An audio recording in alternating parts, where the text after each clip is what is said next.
இன்று நவம்பர் 18. நம்மை வழிநடத்தும் புனிதர்கள். புனித பேதுரு, பவுல், பேராலயங்களின் அர்ப்பணிப்பு. திருச்சபையின் இரு பெரும் தூண்களான பேதுரு மற்றும் பவுல் இருவருமே திருச்சபை எருசலேமில் நிலை பெறுவதற்கும் சுற்றுப்புறத்தில் பரவுவதற்கும் மாபெரும் காரணமாயினர். ஒரு விதத்தில் திருச்சபையின் நிறுவனர்கள் இவர்கள் இருவரும் தான் என நாம் உறுதிபட சொல்ல முடியும். நம் வாழ்க்கை முழுவதையுமே கிறிஸ்துவுக்காக என வாழ்ந்த உயரியவர்களே இவர்கள். தங்களை விட திருச்சபையை வலுப்படுத்த எவ்விதமான தியாகத்தையும் செய்வதற்கு இவர்கள் தயாராக இருந்தனர். கிபி 1ஆம் நூற்றாண்டின் இறுதி கட்டத்தில் இவர்கள் இருவருமே மறைசாட்சியாக கொலை செய்யப்பட்டனர். எருசலேமில் சிலுவையில் தலைகீழாக அறையப்பட்டு கொலை செய்யப்பட்டவர் பேதுரு. இவரின் உடல் சுரங்க கல்லறையில் அடக்கம் செய்யப்பட்டதாக மரபுகள் எடுத்துரைக்கின்றன. இதன் அருகில் சால்வியன் என்னும் இடத்தில் பவுலும் மறைசாட்சியாக கொலை செய்யப்பட்டார். கிபி 1ஆம் நூற்றாண்டிலேயே திருத்தந்தை கிளீட்ரஸ் இவர்களின் கல்லறை அருகில் நினைவு தலம் அமைத்தார். கிறித்தவம் கிபி 313 பேரரசர் கான்ஸ்டன்டைன் என்பவரால் அரச சமயமாக அறிவிக்கப்பட்ட பிறகு இவர்களின் நினைவிடத்தின் மீது ஆலயங்கள் கட்டி எழுப்பினர். இது அவ்வப்போது கண்காணிக்கப்பட்டு சீரமைக்கப்பட்டு வந்தது.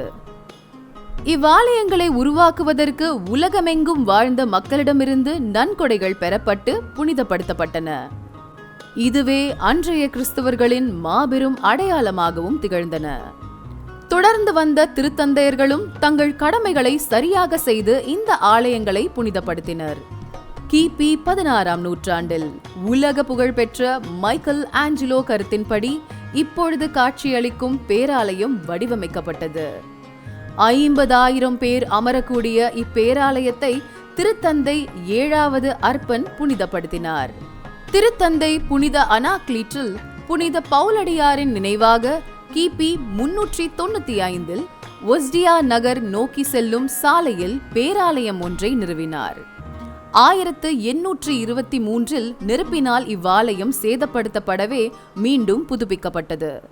கிபி 1854 திருத்தந்தை 9ஆம் பத்ரிநாதரால் அன்னை மரியாளின் அமல உற்பவ நாளன்று புதுப்பிக்கப்பட்டது. இன்று புனித பேதுரு மற்றும் பவுல் பேராலயங்கள் உணர்த்தும் வாழ்வியல் கருத்து. இத்தகைய ஆலயங்கள் மனித ஒன்றிப்பின் அடையாளமாக இன்றும் திகழ்ந்து காட்சி அளித்துக் கொண்டிருக்கின்றது.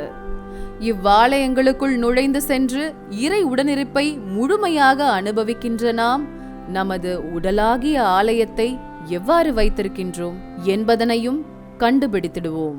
நமது வாழ்க்கை விழுமியங்களும் உள்மன சிந்தனைகளும் என்னென்ன என்பதனை ஆய்வு செய்வோம். இறைவன் வகுத்து மனித சமுதாயத்திற்கு கொடுத்தவற்றை எனது வாழ்க்கை விழுமியாக பேணுகிறேனா?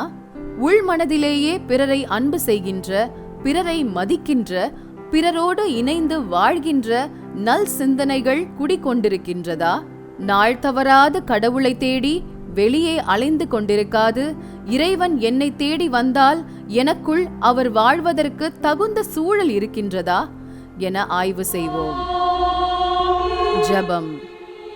அன்பு இறைவா, எல்லா சுயநல உணர்வுகள், தீய எண்ணங்கள் போன்றவற்றை முற்றிலுமாய் களைந்துவிட்டு நீ குடிகொள்ள ஏதுவாக என் உடலாகிய ஆலயத்தை தயார் செய்வதற்கு அருள் புரியும். ஆமென்.